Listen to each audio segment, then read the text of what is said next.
on. Meet the stone, keep it litty when we blown. Only sticky with my icky. If you with me, you fucking with cones. In my zone, sipping on some bad bitch.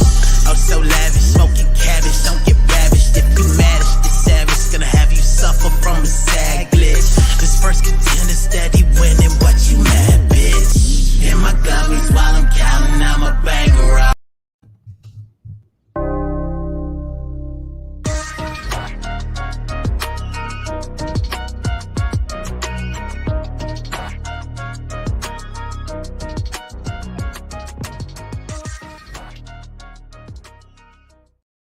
Ladies and gentlemen, it is another Wednesday night. Marcus's cash stash is getting bigger and bigger, which makes it even better. And I got them all with me. Yeah.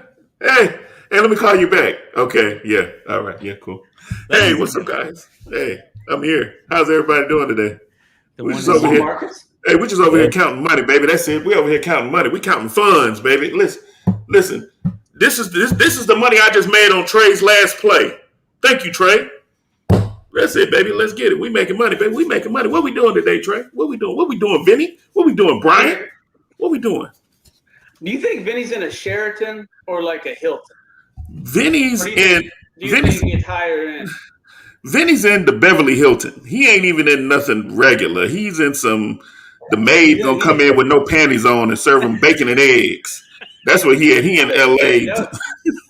Look, I've never stayed in a hotel that has that wide of walls. There's no smoking been going on in that hotel. That's a good one.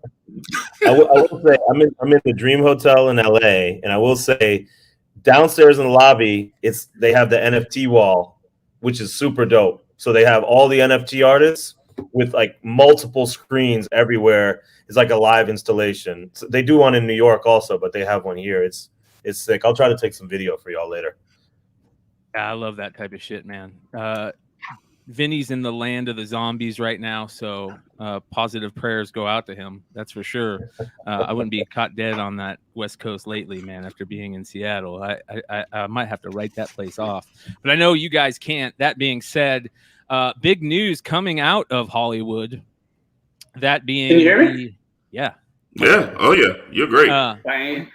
Big news coming out of Hollywood right now with the Wolverine Deadpool news. And we're going to get into that tonight. We're going to ask everybody, what their thoughts hold. Do we sell? Do we buy? What is the play on this? We've also got, of course, tons of news to get into, NFT news, video game news, all that type of stuff. We've got a nice buy that Trade made recently. That's going to be definitely fun to talk about, and a market report. So we're going to get into all this stuff tonight. Let's get into the Deadpool stuff right off the bat, right? Because I think that obviously this is something that none of us were thinking about it was going to happen. It wasn't on the tips of anybody's tongues. It wasn't rumors that this was going to happen. After D23 and nothing showed up, it was just quiet, and then boom, and it ignites a fire under everybody, and everybody's going crazy showing their on Instagram, showing their New Mutants 98 and their Hulk 181s, and right, like you know what I mean? Yeah. Do y'all fuck around with this such and such hashtag me on Tuesday? So I gotta go in my closet and dig out a book and take a photo shit. No, I'm serious. I noticed it's a huge trend. They're like it's sexy She-Hulk Thursday, and people just like post a random fucking She-Hulk, and people start liking it, and then they nominate people, and then people do it, and I'm just like, it's different. Yeah, it's very interesting, man. It's a different type of style on social medias now than I am used to. And this one, there's a specific one right now that's kind of coming back, which is very interesting, and that is showing off, flexing, man. Flexing on the gram is the play, and everybody is showing off their recent pictures of the two books. Let me see if I can pull this up here. I'm having a little bit of an issue. Everybody's showing off them New Mutants 98. Everybody's showing them off. I bet you, like, you know what I mean? Like, I was what the hell is that? Everybody's showing them off, and even our boy Big Leg decided he's got to get into the game. I was gonna give him shit about it too. Yeah. wow. Look at that. Oh wow! I was gonna ask him if you could actually see the cover with all them signatures on it. Hell! I think I signed that one too. Yeah. Yeah. I think my signature. The crazy thing is, if you're ever gonna have 4 signatures on a cover and have the 4 right people, that's not a bad one. Anything with Herb Trimpe is difficult. Yeah. Man, I got Herb to sign something 2 days ago. No shit. I mean, I know. Met him in the heavens. Hey man, don't put my business out there in the street. Don't put my business out there. I met Herb's cousin, Greg Trimpe. And then I'm telling you,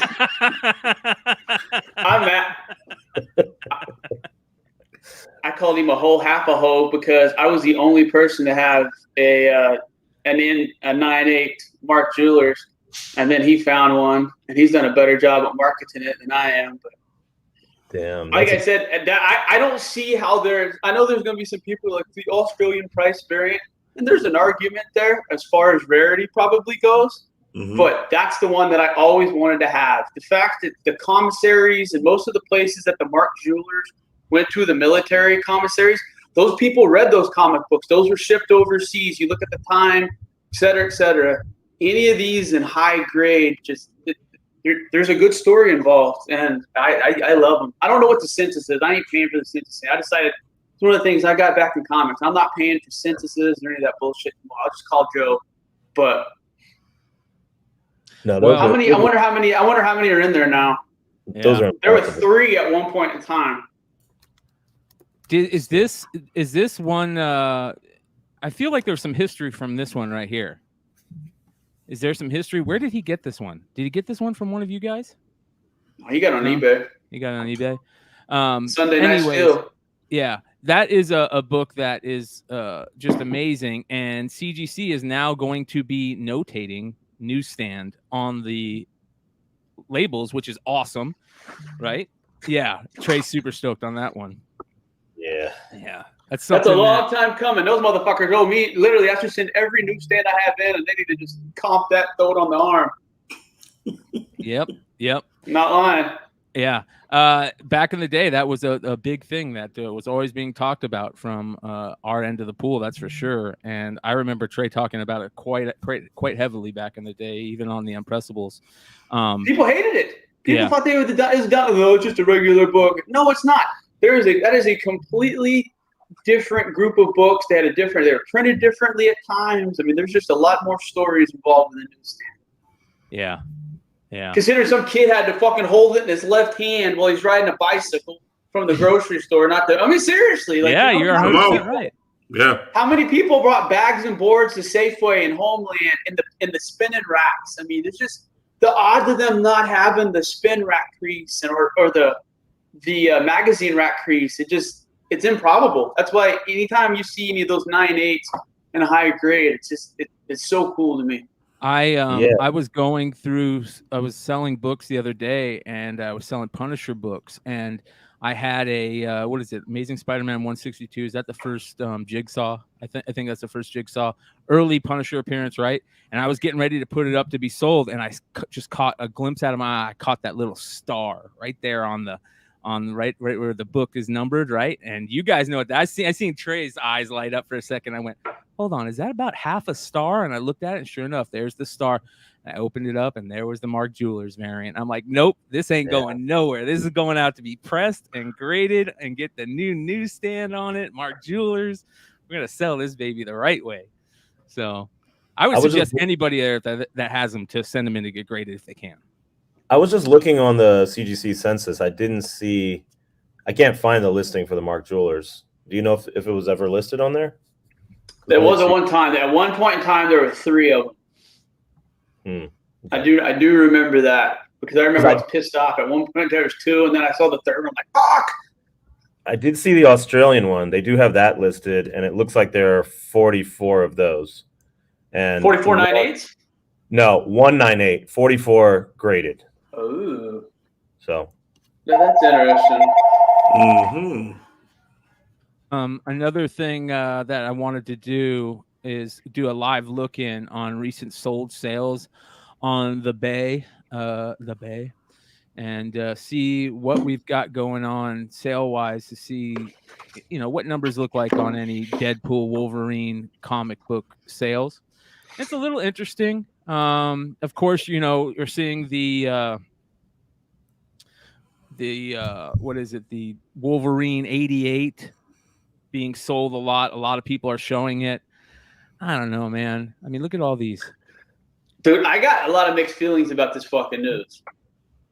On the first front, I'm mad because I, honest to God, wanted to see the very last time we ever saw Hugh Jackman as Wolverine was in Logan, because I cried to fucking end the Logan with the fucking trees and the scene. Honestly, I don't think Fox couldn't have done any better with what they had to work with, et cetera, the Professor X stuff. But when Logan juiced up and knew he was going to die and he's running through the fucking woods saving those kids, it's one of the best comic book scenes that's ever been done. Wasn't in the Marvel Cinematic Universe, but I just thought it was ended perfectly. I thought they were going to hand it off to the X-23 kid, who I thought was brilliant. Mm-hmm. So on one hand, I'm pissed because I thought that was it, the final chapter. But how can you be upset? Because we're going to get to see what everybody has wanted for the last 15 years. I'm just curious how they're going to. Is this going to be how they let the mutants in? Because that's the biggest question.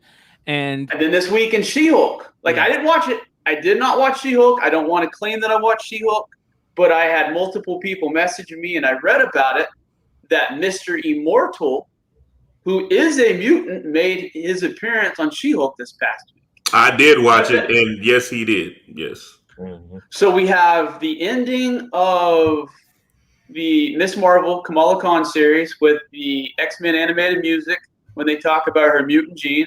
And now we have Mr. Immortal. And now we know we have Deadpool's not a mutant currently in the MCU. There's some weird retconning, but he is not a mutant currently. So Hugh Jackman. We've seen Patrick Stewart. Depending on what multiverse, where are they gonna go with this? Namor's gonna be Namor that they're sticking with the Namor being a mutant, so that will be coming in Black Panther. They've come out and said that he's a mutant. Another thing is, check this out, and this is recent news. It's been a hot book lately. That Incredible Hulk 256, whatever the first appearance of Sabra is, that Israeli Mossad agent that is Sabra. A mutant. She's a mutant. She is 100% a mutant, and they're going to be putting her in the new Captain America movie. So that's another character. I agree with you on the Logan stuff. That Logan movie is one of the best all-time comic book movies ever made. And Mojo Quid, I might have to put you on timeout for that comment, man. There is no fucking possible way that movie sucked in any fucking way. Do you know what's so cool about that movie? Is half of it was in Oklahoma. Was it a bullshit Oklahoma? But literally, the farm stuff, the casino stuff, all that stuff was in Oklahoma, which is fucking awesome.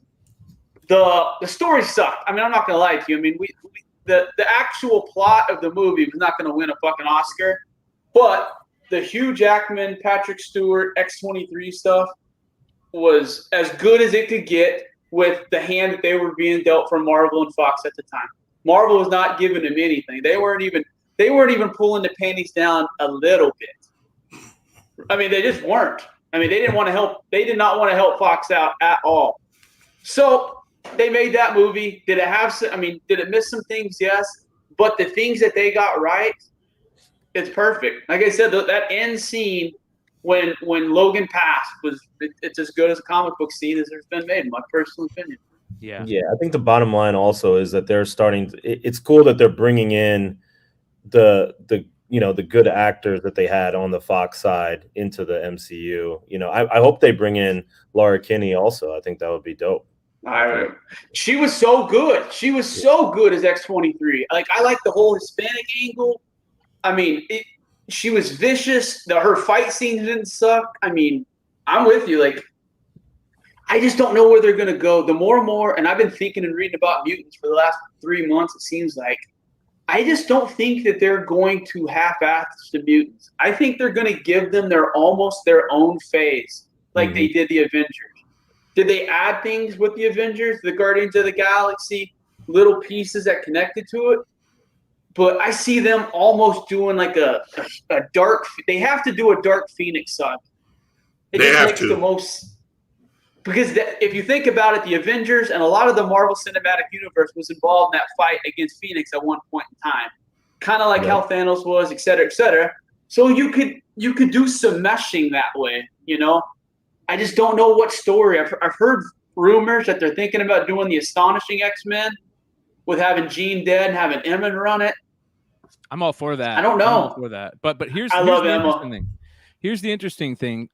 Did you guys see this where he kind of talks?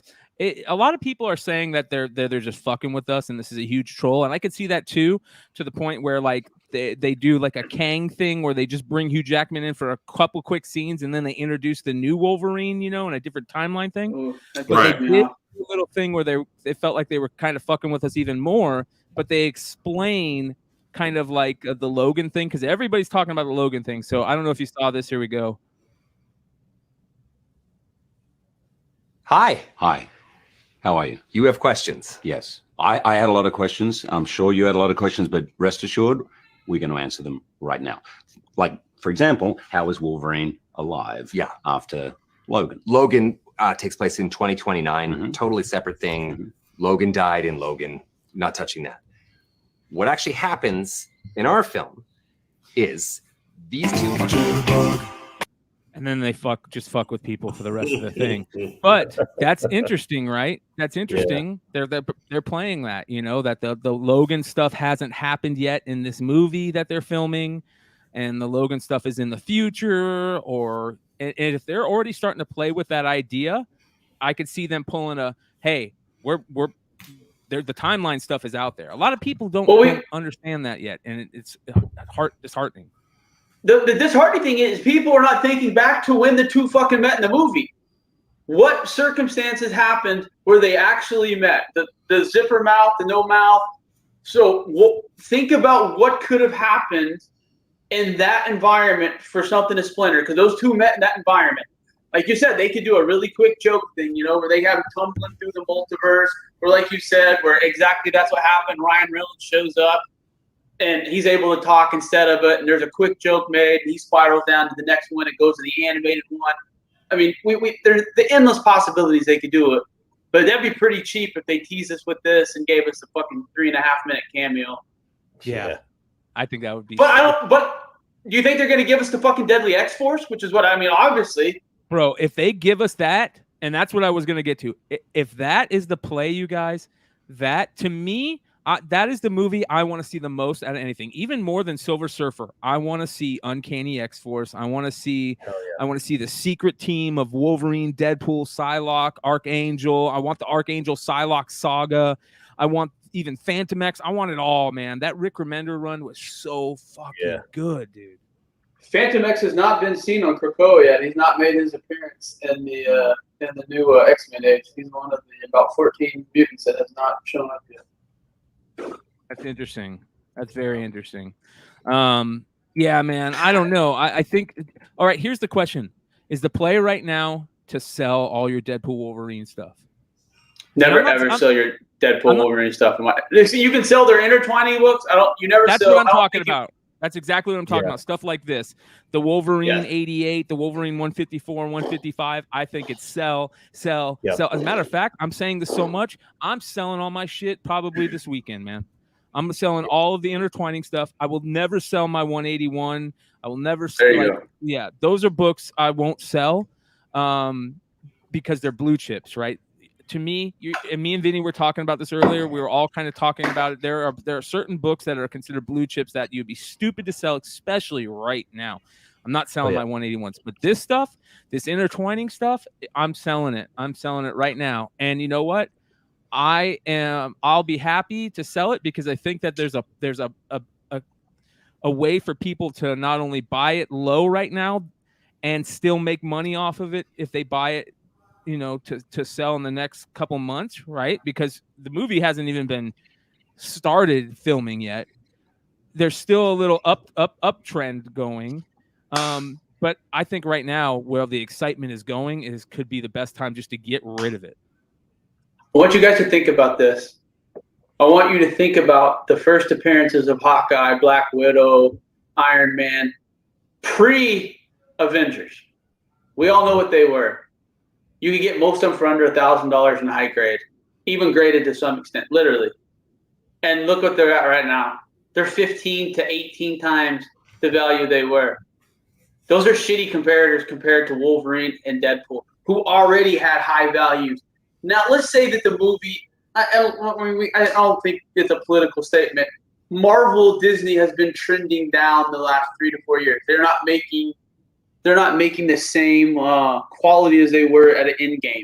Not saying, I mean, Endgame was top level pinnacle, to be honest with you. I agree. No, I agree. Their quality. Is this any better? No. Can you hear me better? No. It still sounds like it's coming from your cam mic. You know what I mean? But let me see here. Checking the you're all good, brother. Marcus and Vinny, what do you guys think? I mean, are you guys? Oh my God! You know, like I don't know what else to think about. If there's plays on investing on these characters, I think time to get out. I wouldn't be getting out of any of these books right now. I think there's still a lot of I think there's still a lot of room for them to go up. I think yes, if you think about it, really, New Mutants 98 is still kind of a deal for what it is. I mean, especially if you can get the newsstand or if you can get the Mark Jewelers. I mean, it's not really that expensive for as big of a character as Deadpool is. Now, Wolverine, that's a whole nother story. I was actually just trying to look at DPA to see the difference between. Look at this. A 9.8 Hulk 181 was last sold for $138,000, and a 9.6 same month sold for $29,900. 9.6 sounds like some fuckery. Yeah, that's kind of crazy. Yeah. But no, both. Can you hear me any better? Much better. Yeah. All right, much better. Yeah. No, you're good.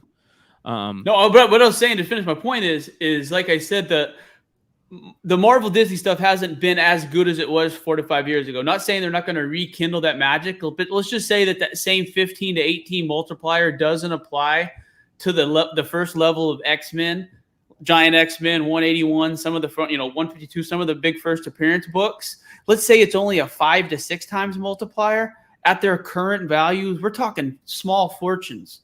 We know how many 9/8s are in the census. That's what I mean. That's what we're talking about, the Mark Jewelers. Something a little bit different, the newsstand. Those are what people are going to start looking for because there's hundreds and thousands of 9/8s in regular retail formats. Like I said, people are going to start looking for the things that are a little bit different, the Australian stuff. I get the Australian lure because it is different. Don't get me wrong. I just never really gone down that rabbit hole. But that's what I mean, like the Mark Jewelers, the newsstands, the things like that, the double covers. There are a couple of those out there. I think that we have to, especially with us in this show, one of our key things is to continue to let people know that the rarity is king, and that most of the stuff that everybody's going gaga over right now, it's not rare at all. At all. So that's scarce rarity. I mean, like here's I said, I'm not continually going to shit on store variants. But when literally the half of that you look on there, the allure of the variant is like, well, we printed 2,000 and we're put 1,700 of them in a dumpster fire. Watch, it's going on behind us, and then we're gonna have 100 of them. They're gonna be signed, and then 9, and then it's like, wait, what? Why in the fuck did you print 2,000 if you're gonna ruin 1,700 of them? There's so much fuckery going on, and people are still fucking biting hook, line, and sinker. And it's good. And as long as these guys continuing to make money on your hard-earned fucking work, they're going to continue. We're going to still keep seeing this bullshit. Said it for a while. We are in the junk wax era. Open your fucking eyes. Seriously, it's unreal how the. I'm not shitting on anything today, but it's just like you go on the Discord and how everything. I mean, everyone's paid to promote things, and it's just fucking gross out there right now. Yeah. You got to be smart. The FOMO shit was a joke 3 to 4 years ago, and it's even more real now than it was then. Like I said, the people are so afraid. It's like the acetate shit. That's all it was. No one could give a rat's ass about that book. People were upset when they missed that window that they thought that was going to be a couple $1,000 book. And that's what goes on with the majority of store variants. You know what I mean? They're like, all right, at $12.45, we're going to release a 19 Puff the Magic Dragon variant. And then, they give a couple to the guys on Discord. They give a couple to the guys on Instagram. And by the time they give away all the copies, there's literally 40, 50 books left. And then, of course, they go like this. It's false and bullshit rarity created by these fucking companies. You just got to be smart. Go look at the resale value. I've talked about it. The last good retail store variant, in my opinion, with Dark Knight, Death Metal 5, the Matina variant that what's his face did, Frankie. Yeah. Well, my opinion, that's the best. Yeah, it's the exclusive game right now is, and we're not going to get into too much, but bottom line is it's starting to wane on people. And I think that the key and what we were talking about earlier, and Trey hit it on the head, the Mark Jeweler variants, the newsstand variants, especially with CGC coming out, these newsstand variants and throwing it, if they're going to finally start throwing it on the label, the double covers, the rare stuff, the really rare Nabisco Wolverine variants. Those are your books you want to be on the lookout for right now. Go to your local comic shops, look for those newsstand variants. Jesse said in the comments, he said, these Wolverine Deadpool books are evergreen for local comic shop. They come in collections all the time because people are collecting the hell out of them, and you never know where they came from, right? So they could have come from a 7-Eleven, a Circle K, a Barnes and Noble. You look at that, you get that newsstand variant, boom, that's 10. It could be up to 10 times value on that book if it's graded well. Yeah. And having a reader copies of a book like that are good. It's good that, kids who are 10, 11 years old who see this movie could go into that, and I'm sure Marvel does a good job. I give Marvel shit, but they do a pretty good job about the Marvel reprints, the classic, those dollar issues that they do of reprinting. So kids could go in there and read the story if they wanted to. And I'm sure they'll probably do something similar to that. But I'm glad, like Jesse said, having those books continually in stores is a good thing. I think that's what comic book retailers should have. They should have people you should go in there and be able to, with allowance money to pick up a couple comics that have some of their favorite guys in it. You know what I mean? That doesn't have the 35th anniversary Matina, variant and all this other shit. Like I said, that's what problem is. That's why books are $7, $8 now, is because of all the fluff and fucking funk that's been added on all these years. Yeah, inflation's crazy. I remember my dad would give me, mom or dad would give me $10 when I was 10, 11 years old, and I could get 4 to 5 comics depending on what it does. You can get 1 now, maybe 2, depending on what you get. Yeah, it's hard to collect comics. Fair assessment. Yeah. What do you guys think about these numbers on Hulk 181? So the census says 16,082. Is that high? Total graded? Total graded. All with the Marvel value stamp, or is that all value stamp or without value stamp? No, I mean it's everything. It's universal, qualified, signature, restored, everything. Total. So that seems about right. Universal is 12,792. That book is not rare. That's not a rare book. Let's be honest. But there is a demand, right, for some of these books now. I mean, there is like an increased demand. Because when you compare this to sports cards, where is that at? With like the big rookie cards and stuff like that. Are we in that same territory? Are we higher? Are we lower? Wolverine, literally, I want you to think about it. Like all the shit that Wolverine's done in comics. He's fucking stuck his dick in everything. They said, no, I'm serious. He's murdered more people on page than any other comic book character. Like, he's uncancelable. He's literally, there's nothing but, and every year 181 just goes, brrr, and then you throw in the Marvel Cinematic Universe. Like, what are they going to do in the comic books that make his value go down? Yeah, I agree. I agree. It's going to do nothing but skyrocket. The only problem with that book is that it's not super rare, right? It's not super rare. Other than the fact that it will go into somebody's collection and it won't come out. That's the only type of rarity it has. You know, it's a hard to find book because when somebody does find it, they don't let it go.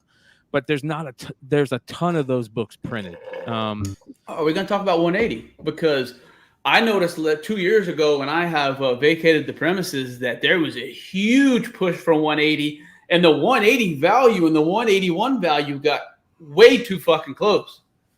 There should be a huge push for 180. There should not only be a huge push for 180. I want this debate. There's not only should be a huge push for 180, there should be a huge push for 182. Listen, second appearances were always important things, always in the Wizard era, in the first speculation boom, the Wizard era. Second appearances and origins were huge deals. And in my opinion, I think that you should be, unless you really want a 181 and it's a grail for you, go get one.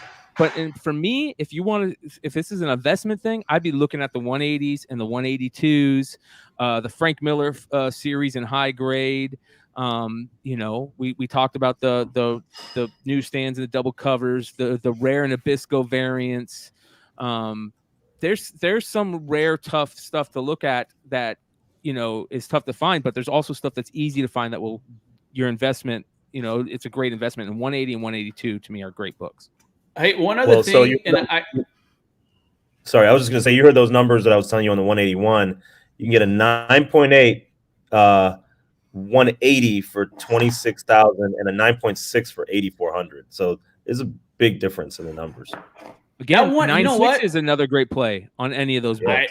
Both numbers, like, honest to God, like, I don't see for a $20,000. What did you say? Was it 20 or did I just make that up? Or is it 28? 26,000 for the 9.8. Seriously, if you had if Uncle Jed passed away and you got a $30,000 inheritance and you bought that book and you put it away for 10 years, is there any way that the book doesn't fucking jump 35 to 40% just automatically? Not throwing in wrong? I don't think. Like, how does that book go down? I don't think it does. So that's the kind of stuff. Exactly right. The 9.6s. I'm not a 9.6 fan. But when it comes to those Bronze Age shit, absolutely at that price, you're not going to lose money. The other thing, I didn't harp on it enough years ago. Pay premium for white pages on Bronze Age. Yep. Pay the fucking if it's you know, if a 9.8, if one of them's $1,600 and it has off-white pages and the white pages is $2,000, and it might suck. But I'm telling you, that extra $400 you spent is going to pay dividends if you want to sell that book, because that's what's going to happen. When we start talking about rarity, you know, that's what a lot of people don't realize. There's 9.8s that have, you know, off-white, multiple different page colors. The white page ones are what the high-end collectors are going to start gravitating towards in this next wave. So start paying a premium now, because down the road, that's what people are going to start looking for.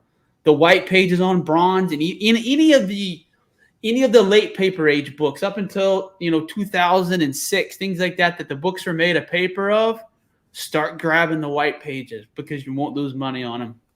Mm-hmm.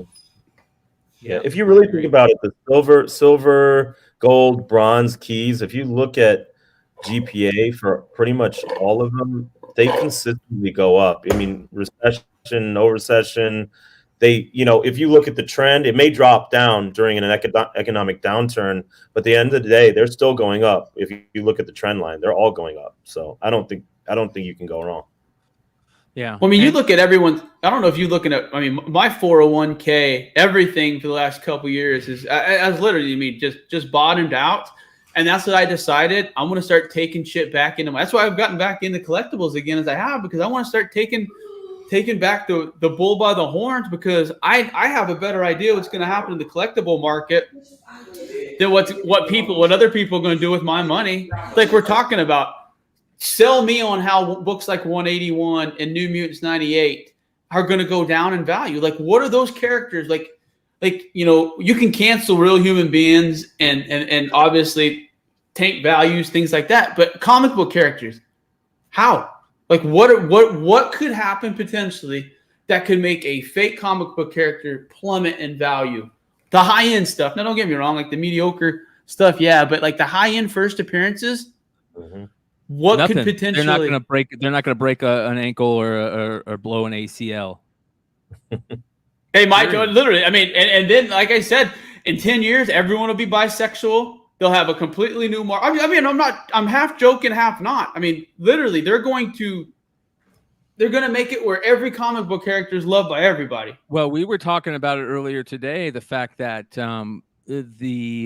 the markets on NFTs and the metaverse and anime and all this stuff is just blowing up because these younger generations are getting to that point where they have spending power now, right? Mm-hmm. And I don't doubt that at all. We need to start talking more about those type of things. The DLCs and the fucking, like I said, you're right. These kids have been dealing they may not have Bitcoin, but it's amazing how good they are with the digital currencies from the Xbox and the Switch and the things like that. I mean, they can move currency, the Roblox, this and that is unreal. And what's crazy is you go and look at like some of these DLC contents that you can buy. I mean, there's 9, 10, 11-year-olds selling $1,500, $1,600 DLCs on eBay like it's nothing. Like they have accounts with $1,400, $1,500 sold, and it's just like, golly. Yeah. Solo Wookie, I'm gonna take shit for this, but I gotta jump on this. He says if Wolverine touches a child, it's game over. What are you talking about? There's a president that that's pretty good at that too. He's in the White House. I mean, anyways, Top Shot is dead in the toilet. Here's the fucking thing about Top Shot. I don't think a lot of young kids are into sports as much as they used to be. I could be wrong about that. They're definitely not into cards as much as they used to be because they can't get into that arena. They can't afford it. So, I mean, I can't afford it. Bryan, I went to Walmart. No, guys, I was at Walmart 2 days ago. They had 3 blaster boxes of fucking Chrome Baseball. $36. Oh, I bought one. No. Swear to God. $36. And I was like, I was going to buy all 3 of them. And I was like, this is not worth a $100 bill. No. And of course, I opened it up and I got absolutely, like literally, I should have just went and bought some fucking really nice toilet paper and I would have came out way fucking ahead on that deal. But yeah, I like opening some packs. Sinister has the right idea. We're in a digital age. That's exactly what it is. It's like they don't want the cards. They want to be able to open them digitally. They want that Top Shot, that whatever that is. You know, where the NFT version of it. That's what they're looking at. Well, you know what? You know what's wrong with these fucking kids? They ain't never fucking opened a Chris Playboy or a fucking Penthouse in their uncle's fucking shed or at their bar. You know what I mean? That's seriously. That's an art that these NFTs don't have. Is that fucking being able to fucking turn the fucking page and being able to roll up a magazine. Like, remember we had our Beckett's? Beckett's in the back pocket, things like that. You was able to look up the price of the cards, all of that. Yeah. Now, granted, you can do it with an NFT. I'm just saying though that I like the NFTs, but I don't want trading cards to go away. I don't want physical comics to go away because then their rarity disappears. I don't think it will. And I speaking from like experience in the music industry, I think when everything went completely digital to digital downloads and streaming and stuff like that, it basically took over, right? There's really no need for CDs or anything else. But look at vinyl sales over the last few years. I mean, vinyl sales have been the highest they've been since like the 80s, these last few years, sales wise. And then now it's shifting to cassette. So cassette tapes, right? Yeah. Yeah, people, of course, it's the convenience is there, streaming is there, but people still want something tangible to hold and collect and put on their shelf and show to people. So I don't think it's going to go away. I mean, of course, NFTs now you can put them in frames and kind of do the same thing, but it's just it's not the same. Yeah. Marcus, were you talking about MasterCard or somebody putting your personal? Am I just crazy, or did somebody talk about an NFT going on a card or? Okay, I'm not crazy. You are not crazy. MasterCard is now breaking into the NFT game. You have to have gold and up, but you can actually put your NFT on your MasterCard. So imagine somebody pulling out a Bored Ape, MasterCard. It's theirs. It has to be their actual NFT that's going on. So that's some flex on another level, right? So like, let's say you got a Bored Ape or Doodle, you know what I'm saying? Any of these other blue chip NFTs, that person pulls their card out. First of all, you know that they flexing for no reason because they're a Bored Ape holder because they have it on there, or they're a Doodle holder. I'm telling you, it's getting to the point to where these things are becoming status symbols, almost like back in the day, in hip hop, everybody had a lot, they equated it to equated. I said it. I made that a word today. Equated. We're going to use that and go with it. But how many gold chains they had on? What kind of jewelry they had on? What kind of car? You know what I'm saying? If you're a rapper, you got to have a Lamborghini. You know what I'm saying? And not just a Lamborghini. Oh, you got a Countach. Okay, well, shit, I got an Aventur or whatever. Like, it's that whole thing. NFTs are about to become that status symbol of wealth. So that's what people are getting on and stuff like that. It's crazy. It's crazy. Well, I'm not surprised. The NFT market is merging with everything, right? Everything right now. We talked about the Wrangler jeans last week. eBay is now getting into it, talking about getting to it. And we've been talking about eBay pretty heavy a lot lately when it comes to the secondary market selling and them getting into the live selling game, Right. So yeah, eBay has filed a trademark. And they have plans to set up an eBay virtual marketplace where you can sell your NFTs through eBay. So that's getting ready to come down the street. That's a big deal. That's huge.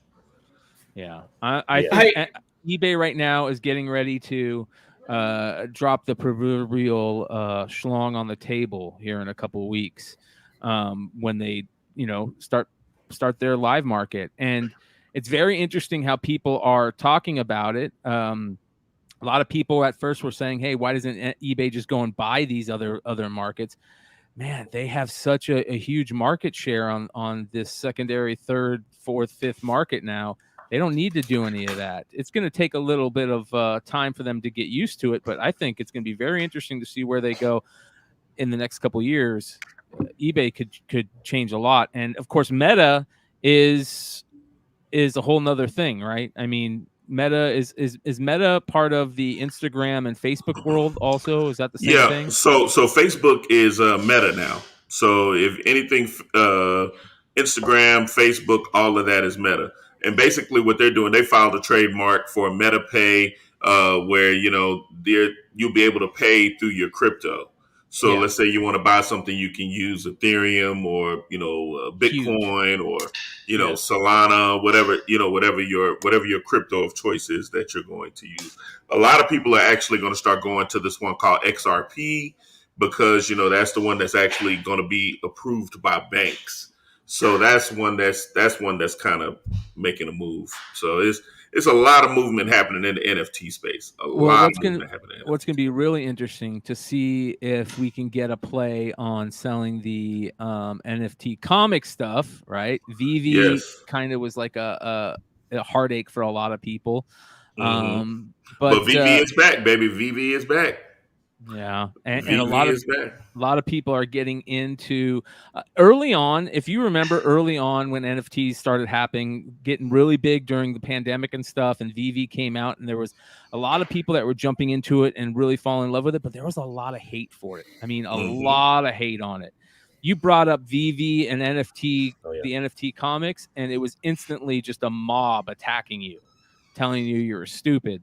I just don't think that they've understand what we've been talking about, that this younger age, this is their deal.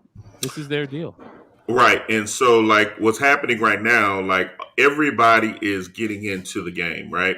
So one of the companies, Funko, everybody collects Funkos. Well, Funko has partnered with DC and Wax, and with their page, like if you go on their website, you open up a pack of these Funkos. I have a couple.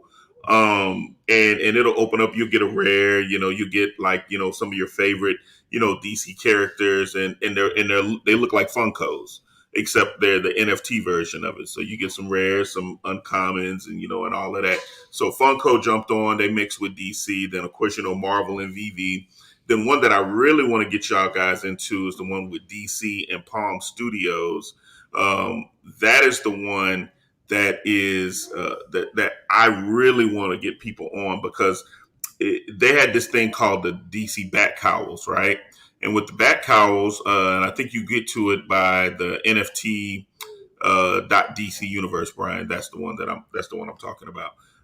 They have the Bat Cowls, and with the Bat Cowls, you were able to get these random Bat Cowls, and I think they only had sold like 8,000 of them.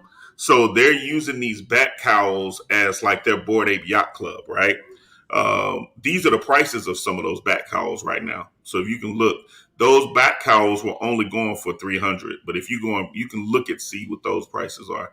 That little comic over there to the left is one that's exclusive to DC NFT DC universe people, and you had to have a Bat Cowl in order to get that book. That is the comic book that if you had a Bat Cowl, you were able to kind of pick the villain. You were able to pick the kind of helmet that Batman was going to use, the cowl, the car. I think the villain in the comic book is Brainiac.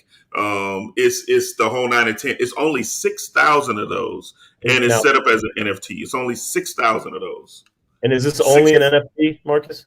It's only an NFT.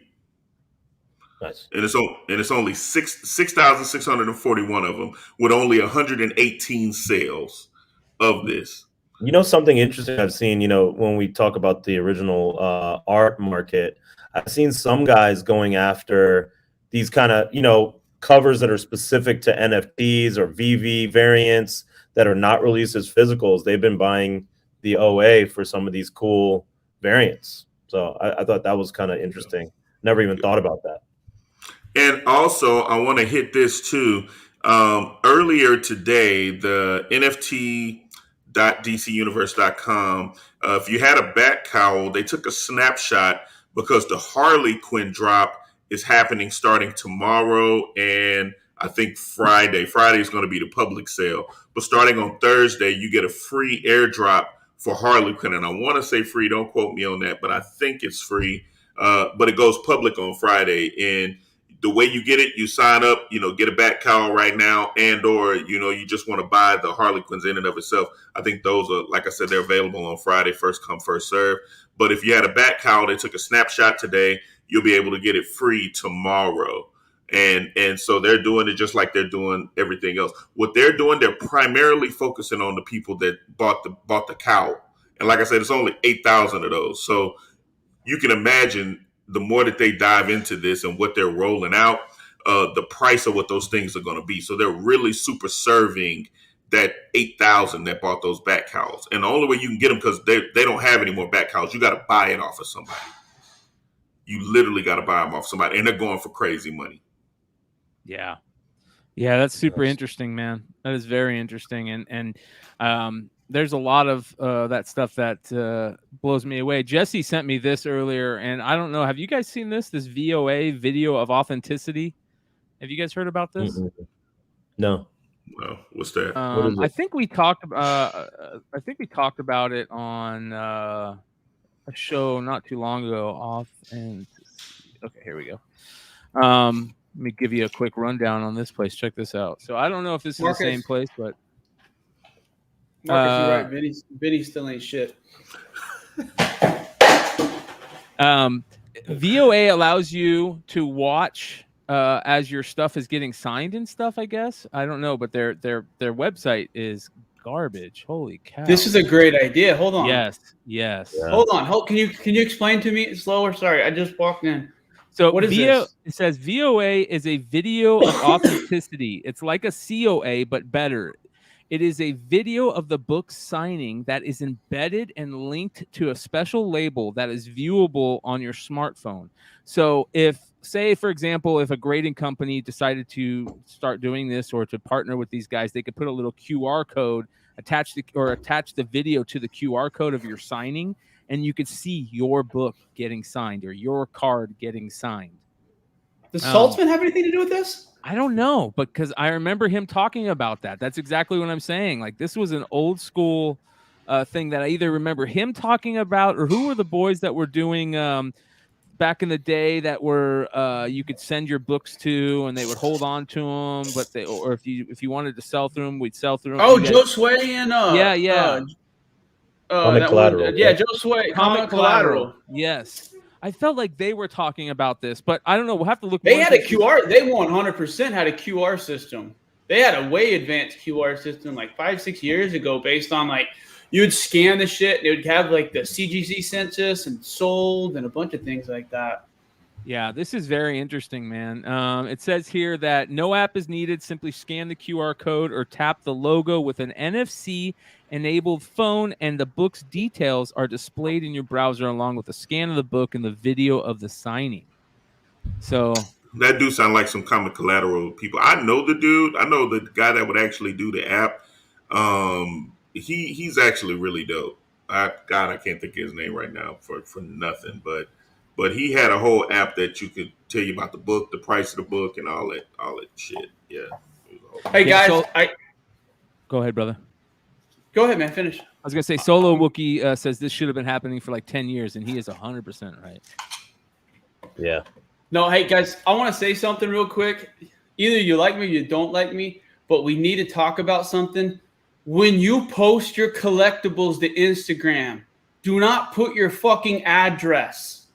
When you post your collectibles on Facebook, make sure that you do not have GPS location on your photos. There are people literally scouring Facebook looking for geotags to people that have collectibles. Use your head. Literally, look what happened to like the rapper PBN Rock. His girlfriend posted a photo of him in some jewelry. A couple hours later, you have to be careful in these days, especially when you have $10, $15, $20,000 comic books. You better have a fucking $60,000 security system. Seriously. Hold on. And a 17-year-old. They just arrested a 17-year-old. The guy that killed him was 17 years old. Crazy. Yeah. But what I'm telling you is that could happen to anybody. I was telling people that whenever I post something, I screenshot first and then I put it up. No, the way I post, I'm gonna tell y'all really, and what has gotten me and my guys, because of course, I work in this field, so me and Vinny especially, what we tend to do, we'll go to a place and then we post all the shit after we're gone. So like if we went to Roscoe's Chicken and Waffles, just I saw you there. Yeah, no, not even the next day. I'll do it an hour after we're gone from Roscoe's and be like, oh, at Roscoe's, having a great meal. You'll come for us, looking for us at Roscoe's. We gone, baby. I was listening to a really good interview the other day, and whether you like the guys or not, it was a great interview. And if you're trying to get into this YouTube world, it's always good to listen to other people who are doing well on YouTube. And it was Adam 22 and Vlad TV, and Adam 22 was interviewing Vlad, and that's what Vlad said. Vlad was like, I don't post my shit even a day after. If I post that I'm in Dallas and here's my girlfriend's posting, we're already out of fucking Dallas. You know what I mean? Dude, that's the thing though. Like I've seen people like when you're walking out of cons, roll fucking 3 to 4 deep. For real. In Baltimore. Dude, in Baltimore, Sean, literally it was 3 deep to the car or you didn't fucking take books. Oh yeah. That was the rule. Yeah. And you got to be smart because people are looking to prey upon shit now. Think of all the different scams. But I was seeing the deal. I was reading about it on a golf forum where literally people were using the geotags on the Facebook photos to identify whose houses had the golf simulators. And most people would post when they were playing golf 4 or 5 hours away from home. People were getting their house hit on shit like that. And then I saw 3 people today post the 181 New Mutants 98 challenge, and in the corner literally be like, home, and you click on it and it'd show your fucking address in your cul-de-sac and shit like that. So you can't post shit like that this day and age. I just want people to be smart. Unless you got guns that are protect your shit, which if that's the case, so be it. But there's a lot of people who don't live like that. And I'm okay with that too. But I say that. Well, I don't say this. I say this outside of this stuff, and to all my people that I love and stuff. Video cameras are $20 nowadays. You know what I mean? Like I got video cameras on I can see every fucking part of my house when I'm up here doing this. And I got I got reasons for them not to be in the house, other like Trey said. But that's all great and fine and dandy. It's just not worth it some days. Like I got to start getting, I'm getting to the point where I need to start getting a PO box. Like everybody needs to get a PO box. Yep. All that stuff, man. Well, I'm in Texas, so this is the pew pew state. We we do hold our right to bear arms, and arms. I mean, you don't know what's in somebody's garage. I live in a certain neighborhood. I will tell you that I know for a fact that I have a guy that stays 6 to 7 houses up from me. He literally has rocket launchers, bazookas. He is a prepper. He is a prepper for real. He is ready for the zombie apocalypse, and he has already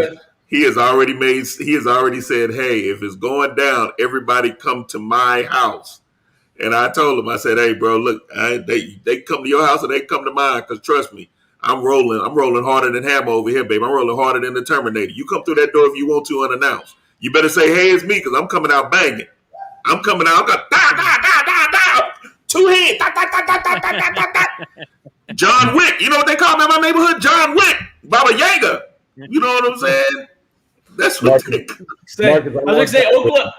I once had a rap artist threaten me and say they were going to bring a bazooka to my office. That was the weirdest threat I've ever gotten in my life. Yeah. It's all fun and games until he actually come in with a bazooka. Like I'm saying. I mean, that's crazy enough where you're like, I should probably take this seriously. Like, who says that? Yeah. So I tell people, Oklahoma's a Goody Mob state. Who's that peeking in my window? Pow. Nobody now. I'm trying to tell you. Texas, you see it. Texas don't mess around. I promise you. Listen.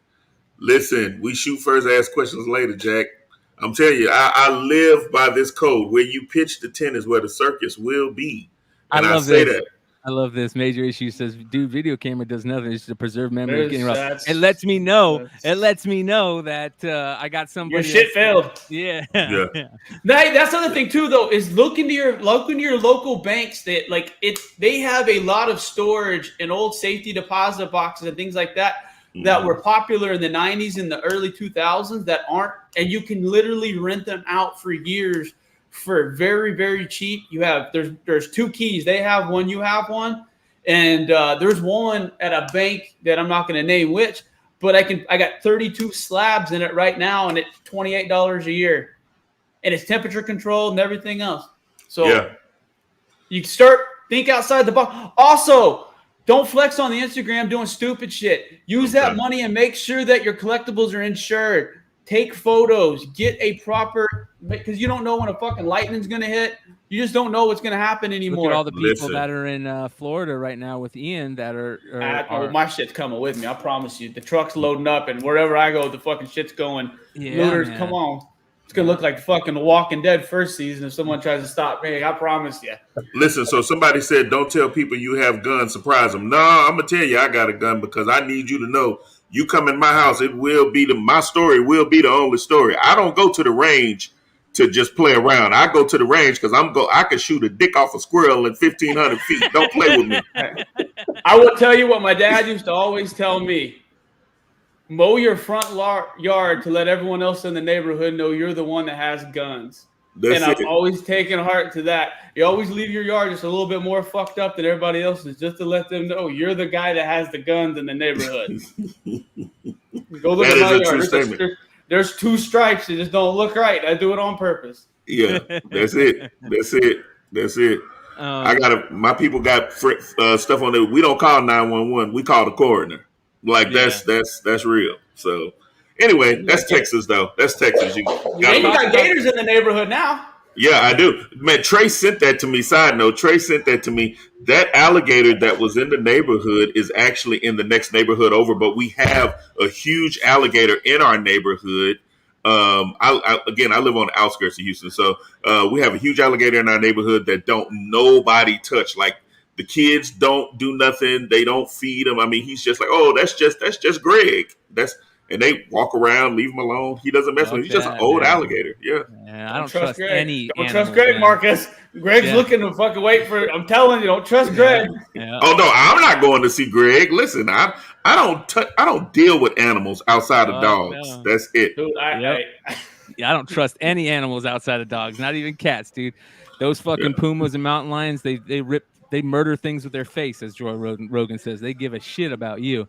That being said, Trey, you had a fucking pretty nice find recently. Ooh. Yeah. Man. I did. Well, I mean, this all came about very, very quickly, to be honest with you. Sunday, I'm at my fiance's house, and she has Facebook, and she's looking at shit in the city where she lives at. And the first thing I see is a Star Wars original $3,500. Well, I click on it, and he's got an Obi-Wan and a Darth Vader 1977, and he's got, damn, what was that? That just something just cleared up like crazy. Yeah, you sound good, man. Okay, that was weird. Yeah, it was probably switched over to the right hearing. Interesting. Sorry, it literally sounded like the concert was over.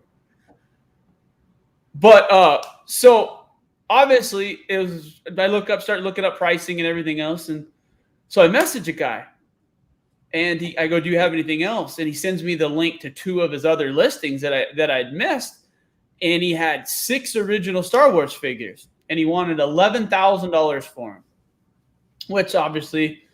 Little bit high. I mean, they're very, very difficult to gauge in value, and I'll go into that a little bit more.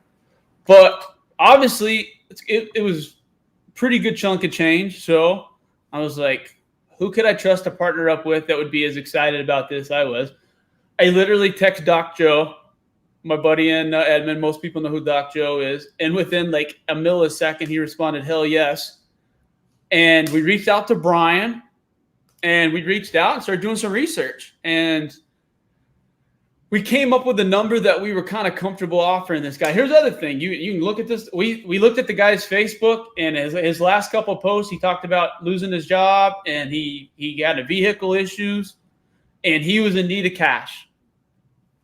He put that was on his public Facebook post. So we knew that there might be a little bit of room for some wiggling. Let's just all negotiations. Yeah, there was some negotiations, and so he wanted 11 for him, and we offered 61. And he said, "Man, I think I can get a little bit more for it." He's like, "How about you give me a couple weeks? I'm going to try to piece it out, and if I can't get that, I'll accept your offer." Well, like immediately on Monday morning, Joe's like, "Did you offer?" And I said, "Yeah, I ended up offering." And I told him, he's like, "What the fuck, you offered low?" And I was like, "Well, we can offer more." And he's like, "Man, I don't want to lose these." He's like, "What are the chances?" And he was right. So we ended up, and we got a number from Bryan's guy, and who it was Last Jedi? Nate. Yeah. And he gave us a number, and he wasn't too far off from the final number we paid, to be honest with you. We felt really comfortable about him.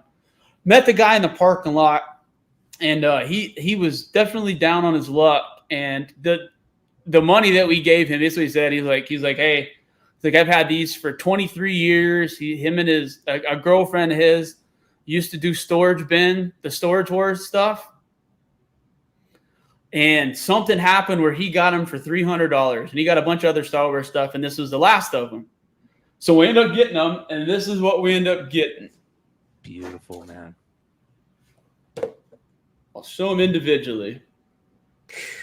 R2D2, ladies and gentlemen, original 12 back. Unpunched. Beautiful condition, you guys. And are you guys going to send these to AFA, right? You're definitely. Well, if you can see, there's a little. You see the bubble, the little bubble. How it's got a little indentation right there. Top right of the bubble. Yep.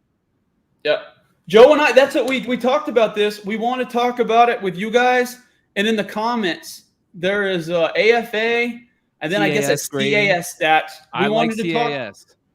Okay, give me some pros and cons. I'm going to show these off and you talk about it. So we talked about CAS the other day on Saturday night, and I am just in love with CAS grading. I love the way that their cases look. They look so clean, and they do some amazing things with loose figures and stuff like that.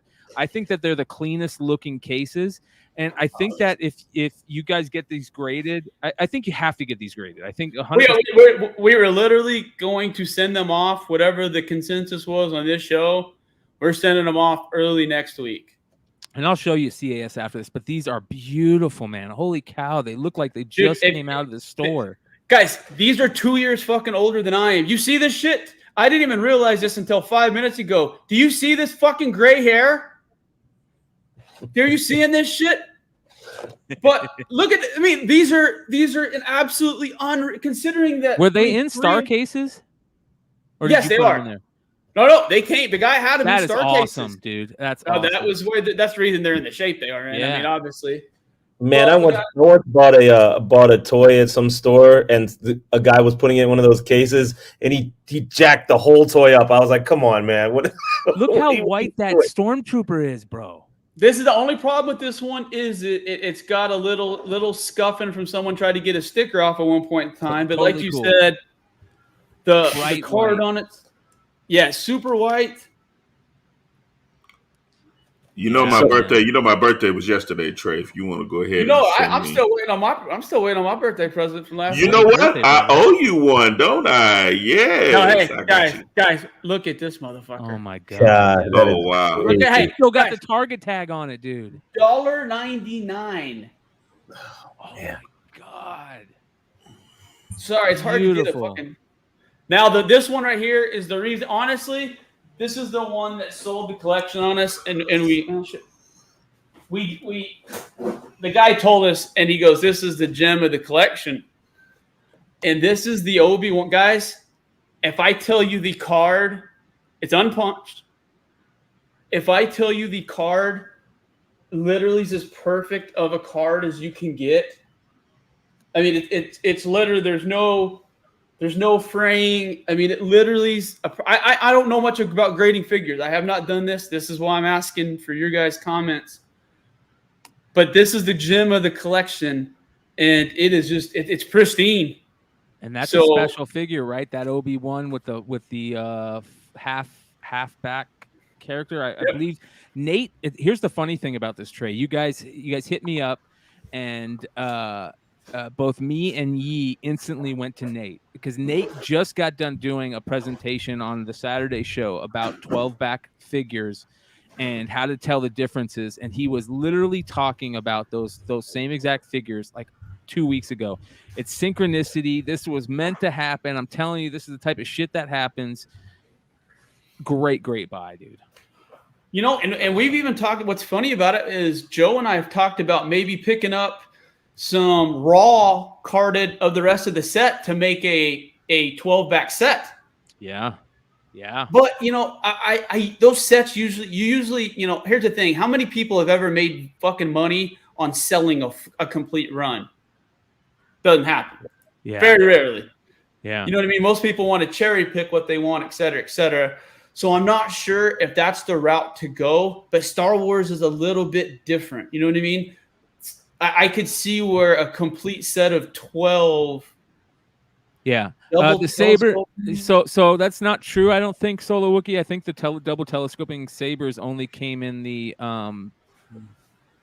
was it the early bird for? Was that just Luke? Maybe it came in for the Vader. I don't know. Yeah, we'll have to do some more research on Bro, I just looked on the Bay. That Obi-Wan Kenobi ungraded is just sold for $4,000 on the 3rd of August or some shit. Like, it's crazy. But you know, we literally thanks, man. What was cool about it? We talked about it. You know, we got it from a guy in Oklahoma. I mean, considering that they're 2 years older than I am and they're unpunched. I mean, how did that fucking happen? It blew my mind, dude. When Joe sent the pictures and the information, I was like, this is the type of shit that we all get excited for, no matter what, if we hear it. Well, here's the thing, though. Brian's a really good networker. And that's the thing is when we first started discussing this show, Bryan was trying to get guests on very, very early, which I was anti for. And I still don't think we need guests, but he he was adamant that this guy was Nate was the guy who goes, we need to get him on at some point about Star Wars figures. And honestly, after helping us, I'd love to have him on. Maybe when we get him back from grading or something like that, maybe have him come on and give his thoughts on what we should do with him. Yeah, but I appreciate his time and helping us out. And it's cool to have a community.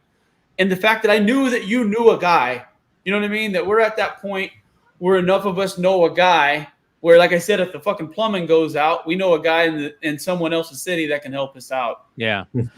We Are Venom says, where is a good place to start for Star Wars? I never got it. Right fucking here, man. Right fucking here. I'm telling you, this is why we wanted to do this show. This is why I wanted to do this channel. I wanted to talk about the nostalgia factor and the excitement of collecting, and then being able to say to you guys, hey, this is something that you might be able to find at your local flea market. This might be something you're going to find on OfferUp. This might be something you're going to find walking into a Target restock, whatever it is, whether it's, vinyl, Star Wars figures, DVD, metal, what are the metal series DVDs or whatever it is. Steelbooks.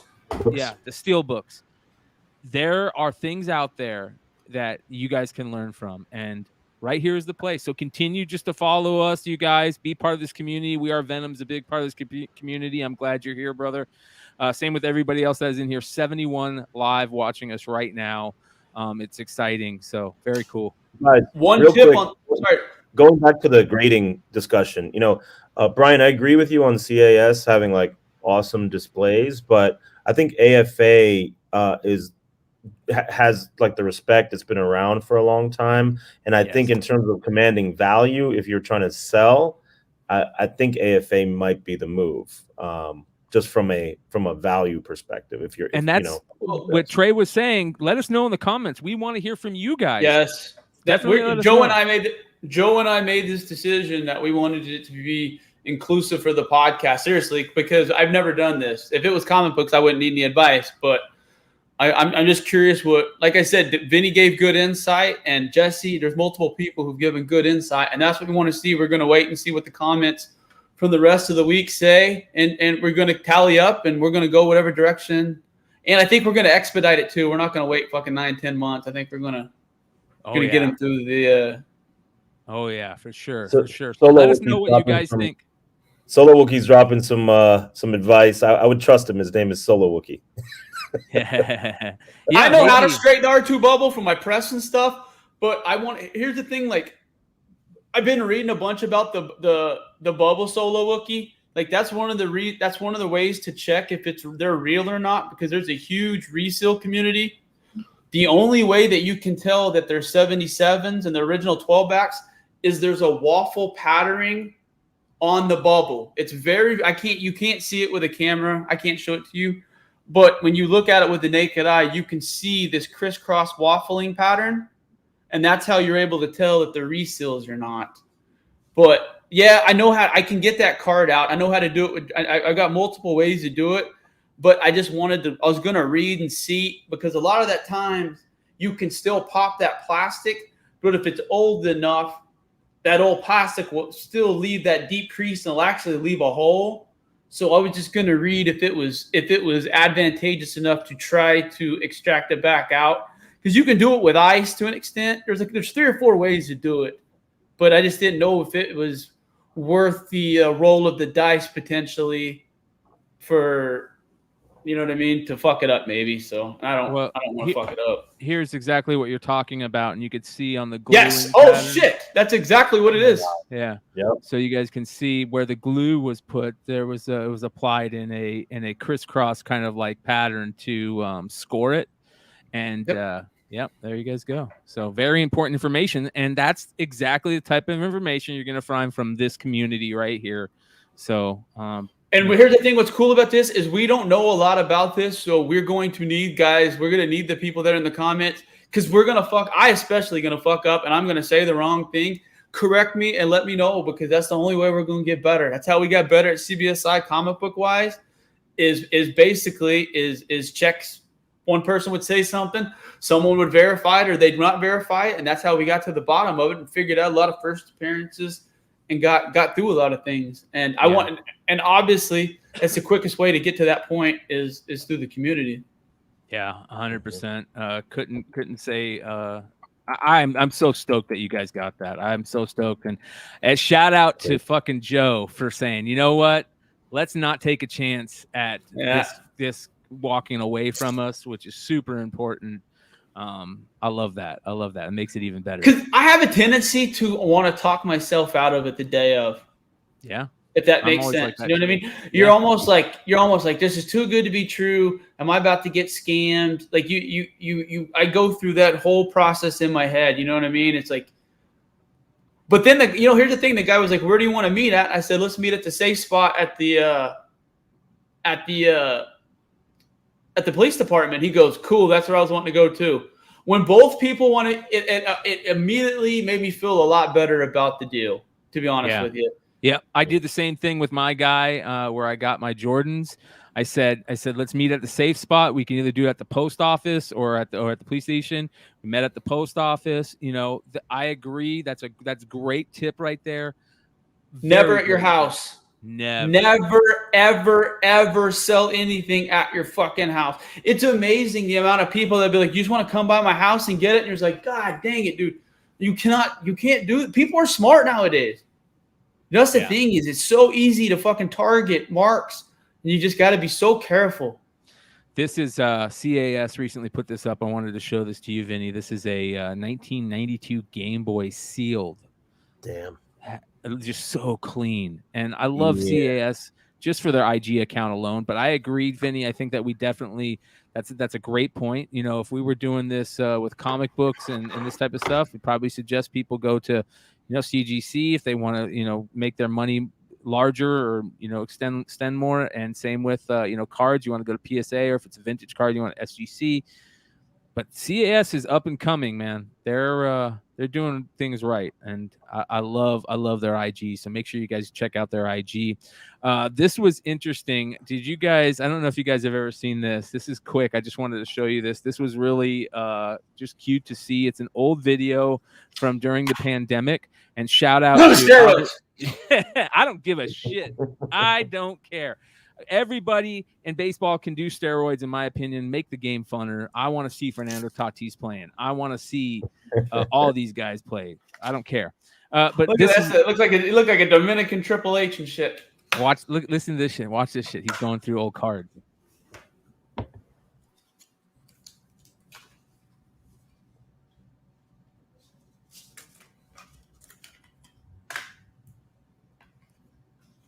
He starts going through them. He's like, these are awesome. What is this shit?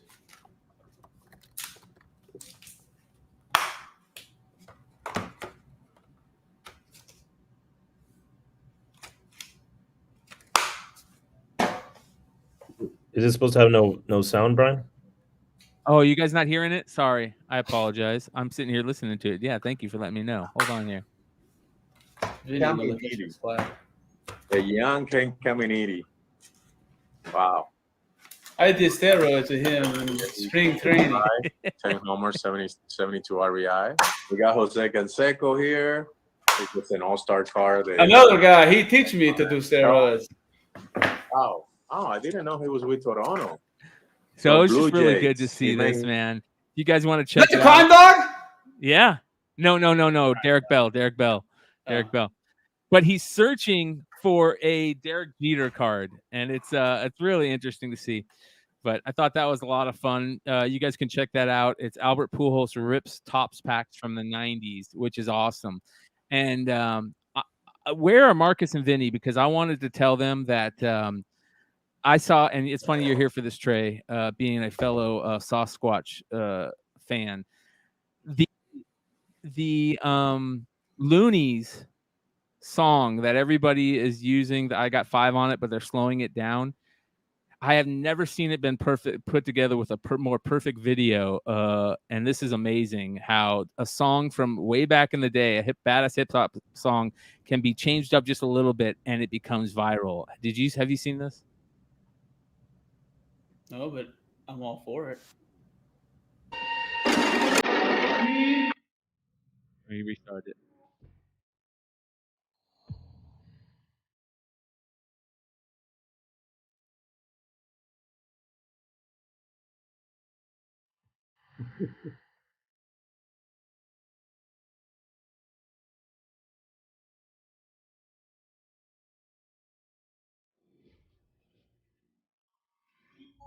Dude, that video could have nothing in it, and I'm freaked out with that sound, dude. What was that trailer from? They've used that in a trailer. Yeah, like you said, it's been used in a movie, but it was in a trailer. Yeah. It is perfect, though. Oh, dude, that cracked me up, man. All right, let's get into the market report, you guys. Quick market report tonight. Got a couple interesting things going on here. Let's see here. Starting off with that DC Batman Fortnite book that I think we talked about on House of Stein not too long ago, which is very interesting. I don't know why that my damn taskbar won't go down, but I got to figure that shit out now. That DC Batman Fortnite book, that Foundation #1, that is a super rare book right there, man. And a lot of people didn't even know it existed. And I guess had it was no idea till you just posted that. It was given out to the artists that worked on it, and then they made special autograph versions, and they say which autograph version they printed out, so you can get Capullo autograph versions. And in the where they have like the barcode and stuff, it says signed by Greg Capullo. It's badass. $2,000 instantly bought. There was some couple buys in this week's market report that you could tell were just instant buys. They put them up, boom, gone in a second. Wow. Heavy Metal magazine from November of '99. Never seen it. It's a rare Frank Miller comic book legal defense fund cover variant. It sells for a decent amount, as you guys can see, but I've never seen that, and I thought that was interesting. Old school Frank Miller. Yeah. Batman 423 Raw, $400. Still. McFarlane Brian, by the way, Brian, I bought one of those Heavy Metal #1s a couple weeks back at a con. Yeah, that was sick. I saw that. I saw that in our chat. I love that book. But a lot of McFarlane books are selling this week because obviously the signing that's happening. Trey's showing off his great pickup, the Connor McDavid rookie. Oh, nice. Yeah, we'll definitely talk about that. So be on the lookout. Here's something interesting that I found out while doing the market report data. If you guys have McFarlane books, right now is the time to get them up. Put them up for sale ASAP if you want to sell them, because people are buying them to get them signed. If you have ones that are already signature series signed, also put them up because they're selling for a ton, because people just don't have to wait for them. You know, they realize they want a McFarlane and now they don't have to wait for it. So be on the lookout for that. Did you notice they have special labels for the signing that he's doing too? Like they said that the labels I think are only for this signing. Wow. Yeah. Brian, how high are you? Because I want to know your brain. Oh yeah, dude. I want you to think about this. I want you to think about this. You don't have to answer it tonight, but I want you to think about it. Does Todd McFarlane owning the McGuire ball add value to it now? Or that's a great question. Let me ask you this: if Todd McFarlane had never bought that ball, would it be worth as much as it is now? Because you remember McFarlane. Remember it went tanked. Remember that when he bought that, and everyone in the world made fun of him for years for buying that ball for what he paid for it. Yep. But now here's the question: now that McFarlane's back to King Dick, does it add value? Yeah, it's provenance. They call that provenance, right? If it has some type of thing added extra to it, whether it's a Promise Collection book or it's a file copy book, or was owned by somebody specific like McFarlane, provenance, baby. Throw extra cheese on there. And McFarlane is King Dick right now, 100%. Look at this.